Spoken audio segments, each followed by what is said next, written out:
పెద్ది అంటే ఇదేదో మూవీ అనుకోకండి. ఇది నాకు మా చెల్లి వాళ్ళ పిల్లలు నా బర్త్‌డేకి ఇచ్చిన సర్ప్రైజ్. మా చెల్లి అండ్ మరిది ఇద్దరు ఊర్లో లేరు. సో, వీళ్ళ దగ్గర నేను, మా హస్బెండ్ అయితే ఉన్నామనమాట. సో, నేను నా వర్క్ చేసుకుంటూ ఉన్నాను యూట్యూబ్ వర్క్. పెద్ది మేము ఆడుకుంటాము. హాల్‌లో నీకు డిస్టర్బెన్స్ అవుతుంది. నువ్వు రూమ్‌లోకి వెళ్లి చేసుకో నీ వర్క్ అని చెప్పి నన్ను లోపలికి పంపించి, వీళ్ళు చేసిన పనైతే ఇది. ఇలా సర్ప్రైజ్ అయితే ఇచ్చారు నాకు. ఇది అన్‌ప్లాన్డ్ కాబట్టే నేను ఇలా నైటీలో అయితే ఉన్నాను. నేను జనరల్‌గా ఇలా కనిపించడానికి ఇష్టపడను వీడియోస్‌లో. కానీ వీడియో కూడా తీసి మరి పండగ చేసుకో పెద్ది అని చెప్పి వాళ్ళకి తెలిసిన వరకు వాళ్ళైతే ఇలా డెకరేట్ చేశారు. అండ్ కేక్ వాళ్ళ అమ్మ చేత బుక్ చేపిచ్చారు కాల్ చేసి.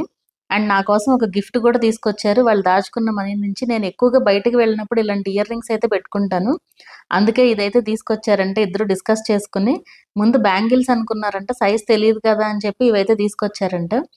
అలాగే మా హస్బెండ్‌కి కూడా కేక్ కట్ చేసేటప్పుడు అక్షింతలు వేయమని, అలాగే చివర్లో ఇలా ఇద్దరికి గూడా తినిపించుకోమని గూడా వీడియో గూడా తీశారు. Blessed to have these kids అనయితే అనిపించింది ఇవన్నీ చూసాక.